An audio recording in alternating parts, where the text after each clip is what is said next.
Today I'm going to show you how to recreate Noah 40's signature R&B sound that's heard across Drake's most iconic albums. I can't stop. No, no, no. 40 is known for having a super lo-fi and underwater sound to his production. The simplicity of his beats and the lack of high-end leaves a ton of room for Drake's vocals to shine. 40 himself even says, when it comes to Drake, my objective is to make the artist the #1 priority at any cost. Songs like Marvin's Room, Jungle, Days in the East are the most iconic examples of 40's production that I can think of. In a recent interview, 40 stated that he typically starts with some kind of pad or synth key. My favorite category to start in is always going to be like some form of keys, pianos, and pads. So I've loaded up these synth keys from Analog Lab right here, and I've laid down some super simple and moody chords.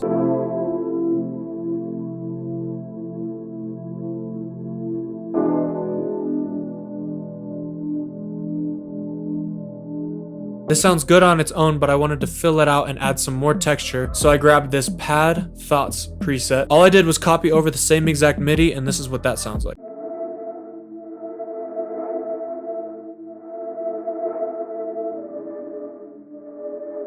Some great places to find these ambient OVO sounding pads are Analog Lab and 40's very own Keys, which is a contact bank made by 40 himself. Across most of his production, 40 uses a thick synth bass that has become synonymous with OVO's signature sound.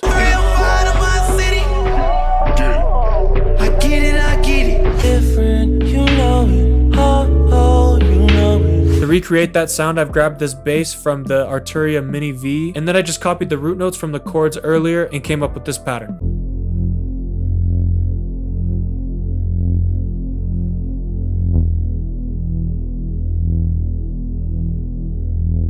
I think the best way to recreate this kind of bass sound is to use a simple bass preset and then just adjust the cutoff inside your synth. In a lot of his production, 40 uses a synth lead to help enhance that moody R&B sound.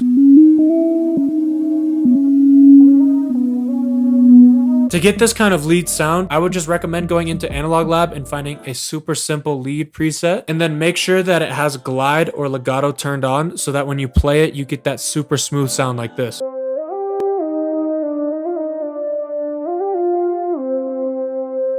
You also just want to touch the cutoff frequency just a little bit just to make sure that this lead is pretty filtered. I've come up with this super simple but catchy lead line that I think really enhances and helps create variation inside this beat.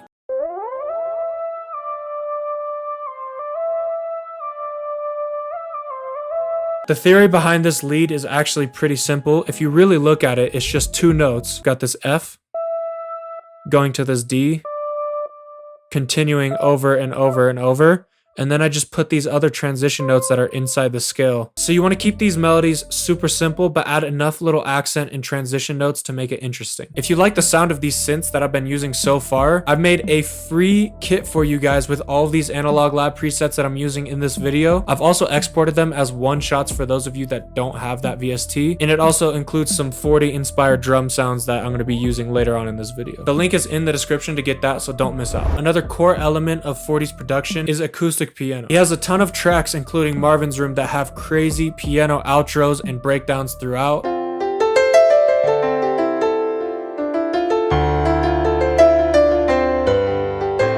So I drew some inspiration from that sound and I came up with this piano melody.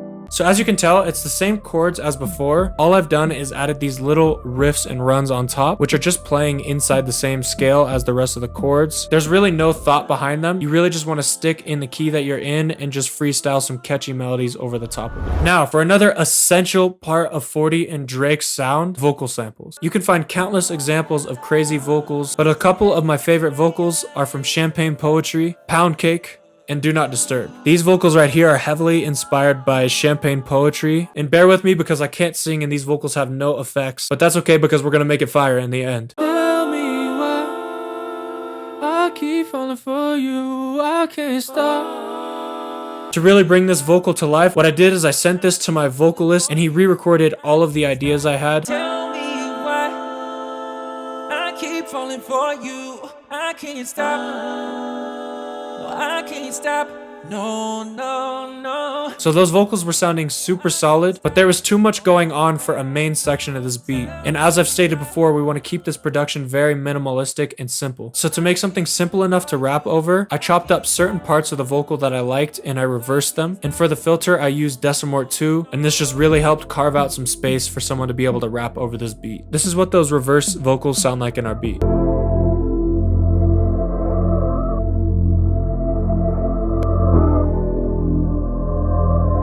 So as you can tell, it's much simpler and much easier to catch a flow on if you were rapping over this beat. To create more variation, I just added a couple more sounds to this beat. And the first one is this mystery key preset from the OVO mini pack. Don't forget to download that. And I've just copied the MIDI from the piano and it sounds like this.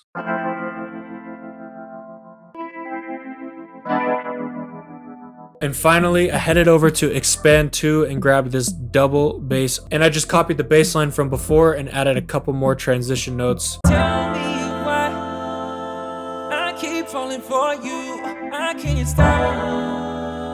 Now that we have all of the sounds made, we can't go any further without talking about reversing. There's two main ways that I would go about reversing your sample. The first and easiest way is to just bounce your MIDI to audio file and just reverse the whole thing and leave it as it is. But I think that the best way to do this, bounce it to an audio file and then chop where every single chord changes. Then you're gonna want to individually reverse every single clip. And when you do this, everything is gonna be in the same order as the chords play. I've done that second technique right here with the synth pads. I bounced them both into one audio file, and then right here I cut them wherever the chords changed, and then I reversed each audio file. But the reverse effect wasn't dramatic enough on these pads, so what I did is I went in and I grabbed this fade tool right here and I just dragged the fader like this on every single clip so that it fades in as if it was reversing.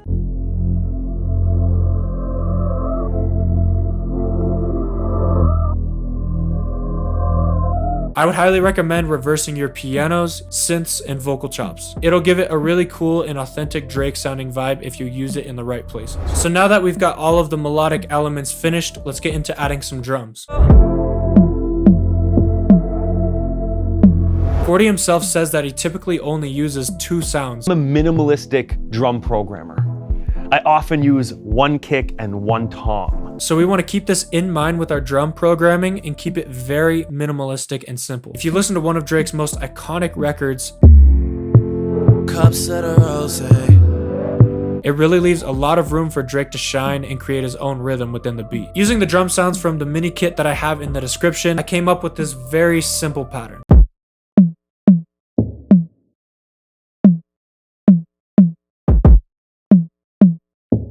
So there's really not much to these drums. You just kind of want to stick to a simple pattern with super good and filtered sounds. All together with the melody, it sounds like this now. Oh, no.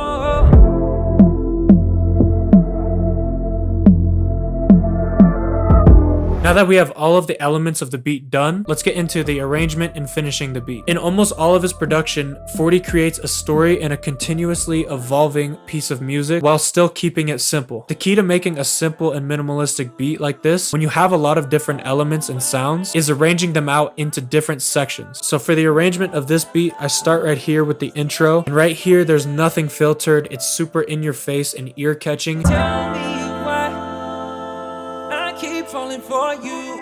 I can't stop. It then transitions very nicely to the verse of the beat, which is super filtered and has a lot of room to actually sing or rap over. Oh, no.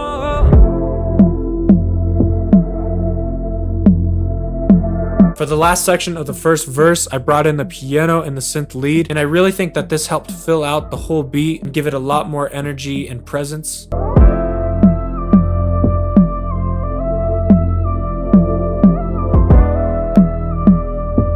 After that, we've got another breakdown, which is kind of similar to the intro of this song. And then I dropped out all the other elements that were playing before. There's no drums or no bass.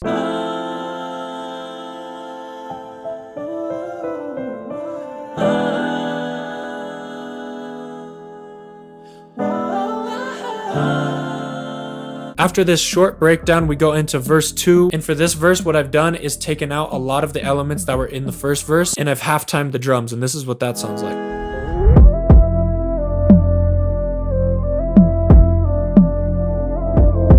And then finally, we just have this outro that's just the piano and the vocal again. Tell me why